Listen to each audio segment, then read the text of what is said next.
kakak dan teman-teman. Sebelum kita menjalani aktivitas kita pada hari ini, alangkah baiknya kita mendengar sedikit renungan dari firman Tuhan.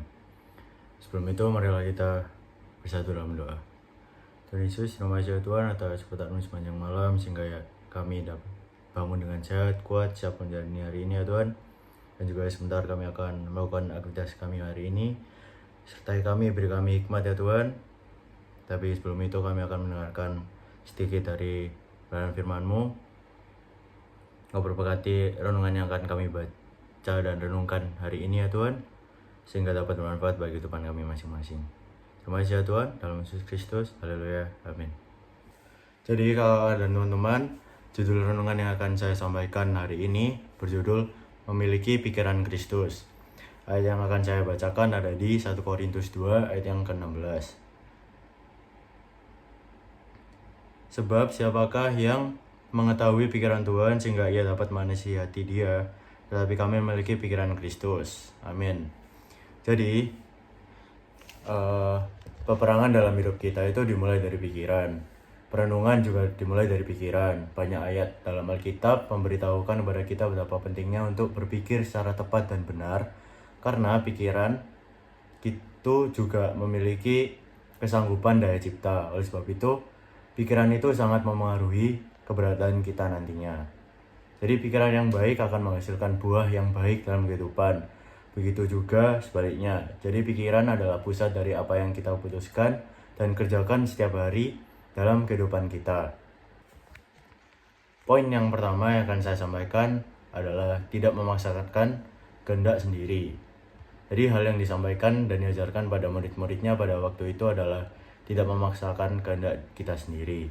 Matius 6 ayat yang 10 berisi, jadilah kehendakmu, sama dengan doa Yesus di Taman Getsemani.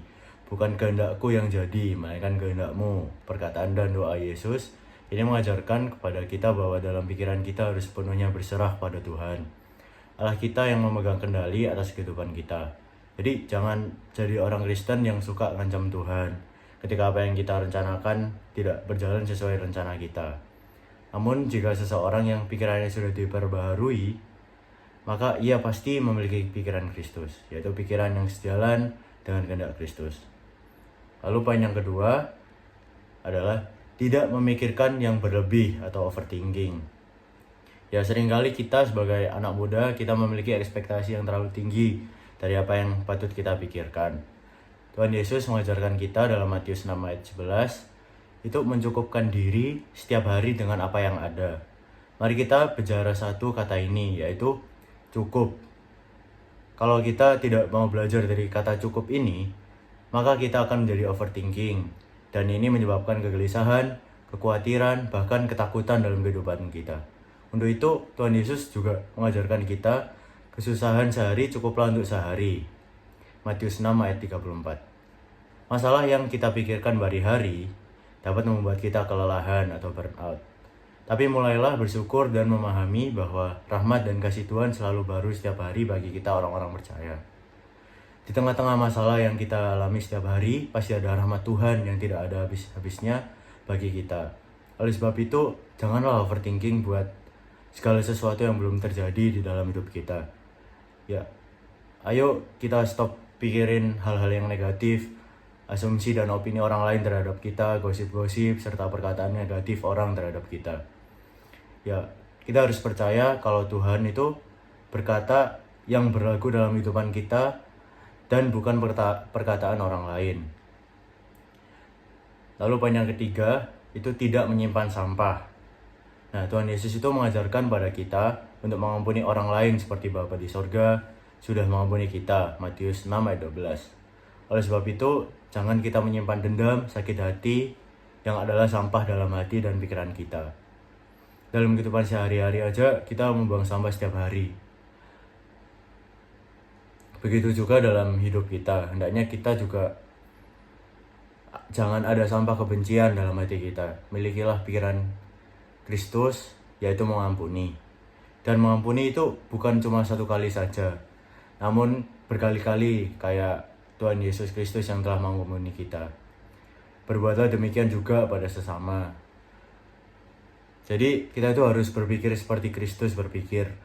Karena Tuhan Yesus itu memelihara hubungan yang berkesinambungan dengan Bapa di surga. Demikian juga kita harus memelihara hubungan dengan Tuhan agar hati, pikiran, dan perasaan kita itu tertuju cuma ke Tuhan dan karyanya dalam kehidupan kita. Jadi bukan kehendak kita yang jadi, melainkan kehendak Tuhan yang jadi. Pikiran apa yang patut kita pikirkan dan jangan overthinking, serta jangan menyimpan sampah dalam hidup kita. Filipi 2 ayat 5 mengatakan, hendaklah kamu dalam hidupmu bersama menaruh pikiran dan perasaan yang terdapat juga dalam Kristus Yesus. Amin. Ya, demikian dari firman atau renungan yang dapat saya sampaikan pada hari ini. Sebelum kita menjalani aktivitas kita hari ini, marilah kita bersatu dalam doa. Tuhan Yesus, terima kasih ya Tuhan atas firman atau renungan yang dapat kami baca dan kami renungkan pada hari ini ya Tuhan. Beri kami hikmat, penyertaan agar kami dapat memiliki pikiran seperti-Mu ya Tuhan. Sebentar kami juga melakukan aktivitas kami pada hari ini. Kau lancarkan, beri kami hikmat, sertai kami ya Tuhan, sehingga kami dapat melakukan tugas dan tanggung jawab kami dengan baik. Dan apa yang kami lakukan dapat menjadi berkat pada orang di sekitar kami. Dalam Yesus Kristus, terima kasih ya Tuhan. Haleluya, haleluya, amin. Terima kasih.